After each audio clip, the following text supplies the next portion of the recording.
everyone, my name is Sean and I'm the Erhu soloist for Jinsan Chinese Orchestra's Gala Concert 2026 山河铸梦, and I'll be playing the piece 台北风华 composed by Wang Chenwei. Let's fold some origami.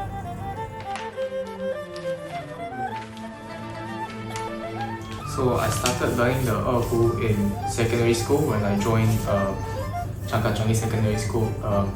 The CCA was Chinese string ensemble, so it wasn't a full Chinese orchestra. So the instruments were quite limited. So everyone had to start learning the Erhu, so that's why I chose it. It was the only other option for cello and bass, but my hands were too small for those instruments. So I chose Taipei Feng Hua because it just sounds nice, and it also has a lot of. It also allows the soloists to showcase their technical skills in all three movements. Even in the second movement, it's a slow movement. There's some artificial harmonics, which basically just allows me to showcase my technique.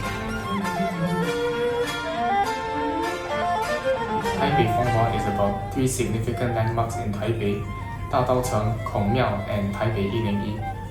The last one being the tallest building in Taiwan. The first movement talks about Dadaocheng and the history of the place itself. Dadaocheng has its own architecture, but it also has some Baroque architecture inside its buildings. Despite the movement mostly being inspired by Taiwanese opera, Chenwei also took inspiration from the Baroque architecture and infused it in one of the sections of the piece. The second section of the piece is 历史回望, which from the name itself already suggests that it's talking about the history of the place. It also ends off with a third section, which concludes the movement.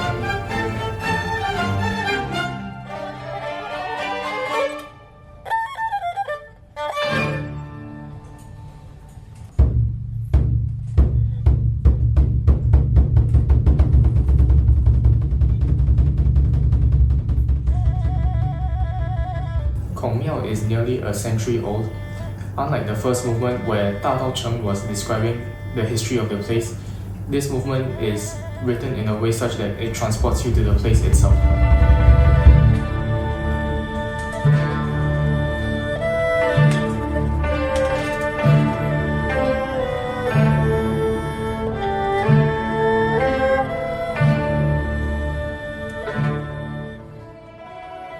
Chenwei does this by strongly using elements of Nan-Ying, and this movement evokes the history of Confucius and Confucian philosophy.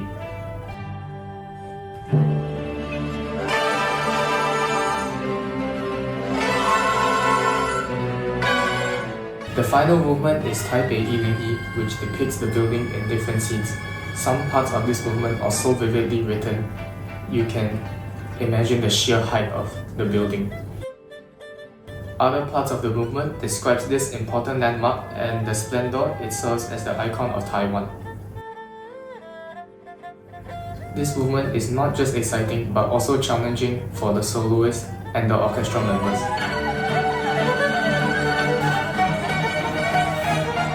It's difficult to choose which movement is my favorite because all of the movements are written quite well. But if I had to choose, it would still be the third movement. I personally like to challenge myself with very difficult things on my erhu, and this movement, as it is the hardest, really fulfills that desire to be able to showcase my technique a little bit more as a soloist, because it starts off so fast, and this movement is constantly changing time signatures. For example, there's a lot of changes between 3/4 and 6/8, which not only makes it very difficult for the orchestra members to count, but also for the soloist. So sometimes during rehearsals, it can feel like I'm not together with the orchestra. Still, it's a very fun movement to play despite its challenges. I enjoy folding origami just because it's fun. This was something that I did back in as early as when I ended primary school, and it's something that I still do to this day just because I enjoy it, and it's something that's a bit different from playing the erhu. So I did mention that origami and erhu are two very different things, and this is because usually after rehearsals in Chengshan, I don't have enough energy to really practice my erhu, so doing origami helps to clear my mind a bit.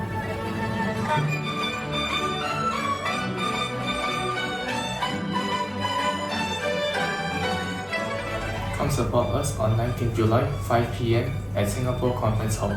You can get your tickets at sistik.com.sg or scan the QR code at the end of this video. Good news! You can now purchase tickets to our concert using the SG Culture Pass. Just head over to sistik.com.sg, and if you're eligible, you can redeem your credits directly at checkout.